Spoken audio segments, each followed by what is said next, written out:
আসসালামু আলাইকুম। ঈদে মিলাদুন্নবীর জুলুসের বিরোধিতা করতে গিয়ে ব্রাহ্মণবাড়িয়ার কওমি ভাইয়েরা তারা নিজেরাই জুলুস করেছে এবং তারা এই জুলুসটা করেছে, মিছিলটা করেছে ঈদে মিলাদুন্নবীর বিপক্ষে এবং তাদের স্লোগানের মধ্যে আপনি লক্ষ্য করেছেন মানে লাশ ফেলে দেওয়া হবে এরকম স্লোগান দেওয়া হচ্ছে।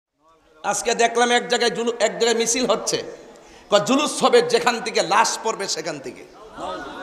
এটা কি কোনো উম্মতে মুহাম্মদের কথা হতে পারে? নবীর আগমনে খুশি হইয়া জুলুস করব।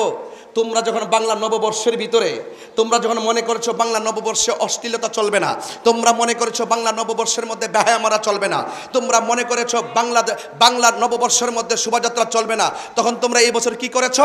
তোমরা কাঠ দিয়া কোরআন শরীফ বানাইছো, তোমরাও লাইন ধরে দাঁড়াইছো, দাঁড়ায় তোমরা বুঝাইছো যে আমরা বেহায়াপনা নববর্ষ চাই না, আমরা রিয়েল সামাজিক এবং গ্রহণযোগ্যভাবে নববর্ষ পালন করতে চাই।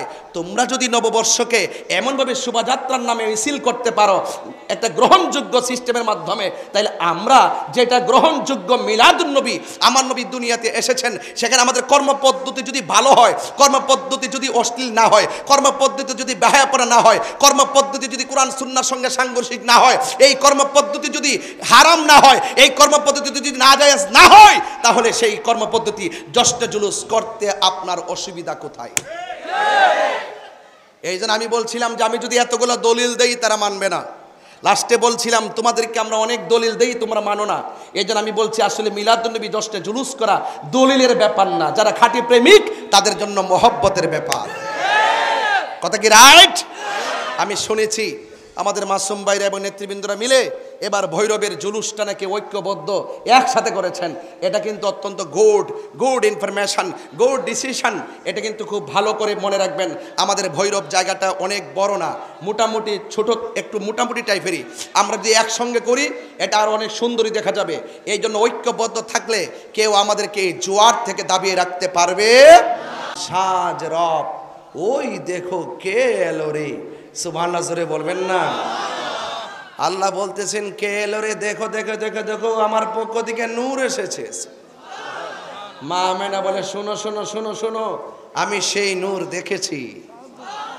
আয়েশা সিদ্দিকা রাদিয়াল্লাহু তাআলা আনহা বলেন শোনো শোনো, অন্ধকারে আমার সুই হারিয়ে গিয়েছিল, সেই নূরের আলোতে হারানো সুই খুঁজে পেয়েছি। আল্লাহ বলে এসেছে, মা আমেনা দেখেছে, মা হযরতে আয়েশা সিদ্দিকাকে পেয়েছি, আর আমরা না দেখে সব কিছু বিশ্বাস করেছি। বড় করে বলেন আল্লাহু আকবার। তো আজকে এই জন্য বলছে আসমানের সাজ রব, কিন্তু সেই সাজ রব যার জন্যে, তার জন্যেই রব সারা পৃথিবী সাজিয়েছেন। আর আমরা বড় ভাগ্যবান যে আমরা সেই নবীর উম্মত হয়েছি। আজকের যে রাত্রটা সম্পর্কে ইবনে হাফিজুল হাদিস ইমাম কুস্তুলানী রহমতুল্লাহ আলাইহি তিনি তার গ্রন্থ আল মাওয়াহিবুল লাদুনিয়াতে লিখেছেন যে রাসূল করিম সাল্লাল্লাহু আলাইহি ওয়াসাল্লাম যে রাত্রে পৃথিবীতে শুভ আগমন করেছেন, এই রাত্রটি লাইলাতুল কদরের রাতের চাইতে আরো উত্তম। কেন উত্তম একটু ব্যাখ্যা তো করতেই হয়। আপনি বলবেন যে হুজুর লাইলাতুল কদর হলো কোরআন নাজিলের রাত। আমি বলবো আরে বেটা সিন্নি খাইলে কার দ্বারা, মোল্লা চিনলা না, কথা কন না কেন, ঠিক না বেটি? কোরআন নাজিল হয়েছে আমার নবীর উপরে। এবং যদি বলে যে রমজান মাস অনেক মর্যাদাবান, আরে বাবা তুমি মাস পেয়েছো নবীর কারণে, কথা বলেন ঠিক কিনা বলেন? ঈদুল ফিতর বলি, ঈদুল আজহা বলি, যা কিছু আছে সব কিছু তো আমার নবীর উসিলায়, কথা বলেন ঠিক কিনা? তো এই জন্য আপনাদের কাছে আমার প্রশ্ন থাকলো যে আজকে রাত্রটা সাধারণ কোনো রাত রাত নয়। এই জন্য উলামায়ে কেরাম, আমার পূর্বে আল্লামা ডক্টর কাফিলউদ্দিন সরকার সালি হুজুর, তিনি মিলাদ মাউলুদ মৌলিদ ইত্যাদি বিষয় নিয়ে তিনি আলোচনা করে আপনাদেরকে বুঝিয়ে গিয়েছেন যে সুন্নিরা যা পালন করে এটা দলিলের বাইরে করে না, দলিলের ভিতরেই করে, কথা বলেন ঠিক কিনা? এই জন্য আজকের এই পবিত্র ঈদে মিলাদুন্নবী সাল্লাল্লাহু আলাইহি সাল্লাম নবী দুনিয়াতে শুভ আগমন করেছেন, এটা নিয়ে কওমীদের মধ্যে কোনো ইখতিলাফ নাই, সুন্নিদের মধ্যে কোনো ইখতিলাফ নাই, খারিজির মানে অন্যান্য যারা আছেন বিভিন্ন দল বিদল আছে যারা, তাদের মধ্যে নবীর শুভ আগমন নিয়ে কোনো ধরনের ইখতিলাফ নাই। নবী শুভ আগমন করেছেন এটা তারাও মানে, আমরাও মানি। নবী দুনিয়াতে এসেছেন, যদি কেউ বলে নবীর মিলাদ মানি না, তাহলে সেই লোকটা হলো মুশরিক। সেই লোকটা কি? মুশরিক। যদি কেউ বলে নবীর মিলাদ মানি না, সে হলো বেঈমান। যদি কেউ বলে নবীর মিলাদ মানি না, সে হলো কাফের। যদি কেউ বলে নবীর মিলাদ মানি না, সে মুশরিক। এখন আপনারাই বলবেন, হুজুর মিলাদ মানে না, এ মুশরিক হয় কিভাবে? তাহলে আসেন একটু কোরআনের দিকে একটু তাকাই। কুল হুয়াল্লাহু আহাদ আল্লাহুস সামাদ লাম ইয়ালিদ ওয়া লাম ইউলাদ লাম ইয়ালিদ ওয়া লাম ইউলাদ লাম ইয়ালিদ ওয়া লাম ইউলাদ। আল্লাহ কাউকে জন্ম দেয়নি, আল্লাহ কাহারও ঘরে জন্মগ্রহণ করেনি। চিৎকার মেরে কি আল্লাহু আকবার বলবেন না? তাহলে কেউ যদি বলে নবীর মিলাদ নাই, সে তো আল্লাহর সঙ্গে শরীক করলো। একমাত্র আল্লাহর মিলাদ নাই, আল্লাহর শুরু নাই, আল্লাহর শেষ নাই। আল্লাহ ছিলেন, আল্লাহ আছেন, আল্লাহ থাকবেন। আমার নবীর শুরু আছে, আমার নবী মা আমানের মাঝে এসেছেন, সেখান থেকে দুনিয়াতে 4 শিপ এনেছেন। চিৎকার মেরে কোন আল্লাহু আকবার। এখন কেউ যদি বলে নবীর মিলাদ মানি না, মিলাদ মানি হলো জন্ম বৃত্তান্ত। মিলাদ মানি কি? জন্ম বৃত্তান্ত। যেহেতু আমাদের জন্ম নবীর জন্ম এক না, এজন্য আমরা নবীর ক্ষেত্রে জন্ম শব্দ ব্যবহার করি না। আমরা বলি আমার নবী শুভ আগমন করেছেন। আমাদের ঘাম নবীর ক্ষেত্রে এটা বলা যাবে না, এটা বলতে হবে পসিনা মুবারক, এটার নাম হলো আজমতে মোস্তফা। আমাদের পা নবীর ক্ষেত্রে পা বলা যাবে না, এটাকে বলতে হবে কদম মুবারক, এটা হলো শানে মোস্তফা। আমাদের হলো পায়খানা, নবীজির ক্ষেত্রে বলতে হবে পায়খানা মুবারক, এটা হলো সানায়ে মোস্তফা। চিৎকার মেরে করে আল্লাহু আকবার। এটা হলো মহব্বতের বিষয় রে বাবা।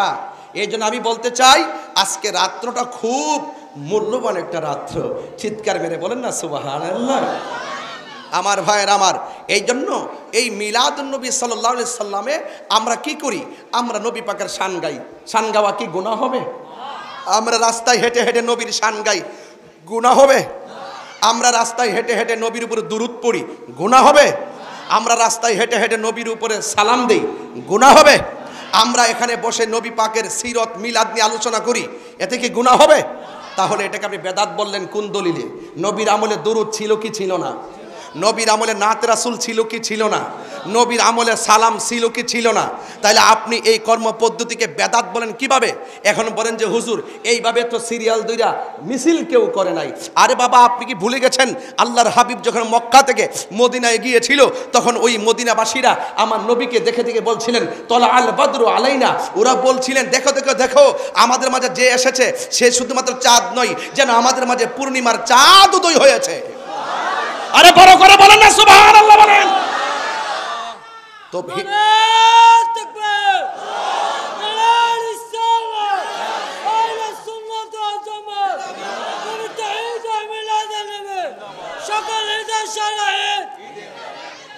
হাত তুলে বলুন, আমরা নবীকে পেয়ে খুশি না বেজার? আরো বড় করে খুশি না বেজার? নবীর মিলাদ কি সত্য না মিথ্যা? দরুদ পড়া জায়েজ আছে না নাই? কিয়াম করা জায়েজ আছে না নাই? নবীর জীবন বৃত্তান্ত আলোচনা করা জায়েজ আছে না নাই? নবী দুনিয়াতে আসার আগের কর্ম পদ্ধতি আলোচনা করা দরকার আছে না নাই? নবী দুনিয়াতে আসার যে সিস্টেম আলোচনা করা দরকার আছে না নাই? নবীর 63 বছর জিন্দেগি আমরা সবাই যদি আলোচনা করি, এটা কি গুনাহ হবে? যারা বেদাত বলে তারা মন গড়া বলে, যারা বেদাত বলে তারা ফিতনার জন্য বলে, যারা বেদাত বলে তারা হিংসা করে বলে। কারণ সুন্নিরা নবীকে মহব্বতের সিস্টেমে যাইয়া অনেক দূর আগায়া যাচ্ছে। এই জন্য সাধারণ মানুষের মধ্যে আমাদেরকে প্রশ্নবিদ্ধ করার জন্য তারা মিলাদুন নবীতে জশ্নে জুলুসের বিরোধিতা করে। আজকে দেখলাম এক জায়গায় মিছিল হচ্ছে, জুলুস হবে যেখান থেকে লাশ পড়বে সেখান থেকে। এটা কি কোনো উম্মতে মুহাম্মদের কথা হতে পারে? নবীর আগমনে খুশি হইয়া জুলুস করব। তোমরা যখন বাংলা নববর্ষের ভিতরে তোমরা যখন মনে করছো বাংলা নববর্ষে অশ্লীলতা চলবে না, তোমরা মনে করেছো বাংলা নববর্ষের মধ্যে বেহায়া মারা চলবে না, তোমরা মনে করেছো বাংলা নববর্ষের মধ্যে শোভাযাত্রা চলবে না, তখন তোমরা এই বছর কি করেছো? তোমরা কাঠ দিয়া কোরআন শরীফ বানাইছো, তোমরাও লাইন ধরে দাঁড়াইছো, দাঁড়ায় তোমরা বুঝাইছো যে আমরা বেহায়াপনা নববর্ষ চাই না, আমরা রিয়েল সামাজিক এবং গ্রহণযোগ্যভাবে নববর্ষ পালন করতে চায়, তোমরা যদি নববর্ষকে এমনভাবে শোভাযাত্রার নামে মিছিল করতে পারো একটা গ্রহণযোগ্য সিস্টেমের মাধ্যমে, তাহলে আমরা যেটা গ্রহণযোগ্য মিলাদুন্নবী, আমার নবী দুনিয়াতে এসেছেন, সেখানে আমাদের কর্মপদ্ধতি যদি ভালো হয়, কর্মপদ্ধতি যদি অশ্লীল না হয়, কর্মপদ্ধতি যদি বেহায়াপনা না হয়, কর্মপদ্ধতি যদি কোরআন সুন্নাহর সঙ্গে সাংঘর্ষিক না হয়, এই কর্মপদ্ধতি যদি হারাম না হয়, এই কর্মপদ্ধতি যদি নাজায়েজ না হয়, তাহলে সেই কর্মপদ্ধতি জশ্নে জুলুস করতে আপনার অসুবিধা কোথায়? এই জন্য আমি বলছিলাম যে আমি যদি এতগুলো দলিল দেই তারা মানবে না। লাস্টে বলছিলাম তোমাদেরকে আমরা অনেক দলিল দেই, তোমরা মানো না। এই জন্য আমি বলছি আসলে মিলাদুন্নবী জশ্নে জুলুস করা দলিলের ব্যাপার না, যারা খাঁটি প্রেমিক তাদের জন্য মহব্বতের ব্যাপার। কথা কি রাইট? আমি শুনেছি আমাদের মাসুম ভাইরা এবং নেতৃবৃন্দরা মিলে এবার ভৈরবের জুলুসটা নাকি ঐক্যবদ্ধ একসাথে করেছেন। এটা কিন্তু অত্যন্ত গুড ইনফরমেশন, গুড ডিসিশন। এটা কিন্তু খুব ভালো করে মনে রাখবেন। আমাদের ভৈরব জায়গাটা অনেক বড় না, মোটামুটি ছোট, একটু মোটামুটি টাইপেরই। আমরা যদি একসঙ্গে করি এটা আরও অনেক সুন্দরী দেখা যাবে। এই জন্য ঐক্যবদ্ধ থাকলে কেউ আমাদেরকে এই জোয়ার থেকে দাবিয়ে রাখতে পারবে। আমি সবাইকে দাওয়াত দিচ্ছি, এই ভৈরবের আপাবর সুন্নি জনতা, মুসলিম জনতা, যারা বলেন তৌহিদি জনতা, আপনাদেরকে আমি দাওয়াত করছি, আসুন মিশে যান আমাদের সাথে, একাকার হয়ে যান, নবীর প্রেমে ফানা হয়ে যান, নবীর প্রেমে দিবানা হয়ে আসমানের সাজ রব। আসো। মা আমেনা কি বলে? মা আমেনা বলছেন আমি রাতের বেলায় দেখলাম আমার গলের তুড়ি ফেরে গেল, আমি দেখলাম আকাশের তারকাগুলো খুলে খুলে আমি মা আমেনার গড়ের চতুর্পাশে জার বাতি লেগে গেছে। আজকে ফাতেহা মাহফিলে তাকায় দেখেন জার বাতি লাগাই রেখেছে। কথা কোন ঠিক না বেটি? এই জন্য বাবারে সব জায়গায় দলিল খুঁজছেন না, জার বাতি লাগানো বেদাত। এরপরে এই বেদাত করতে করতে কিন্তু ইসলামটারে 12টা বাজাই দিয়েছেন। কথা কোন ঠিক না বেটি?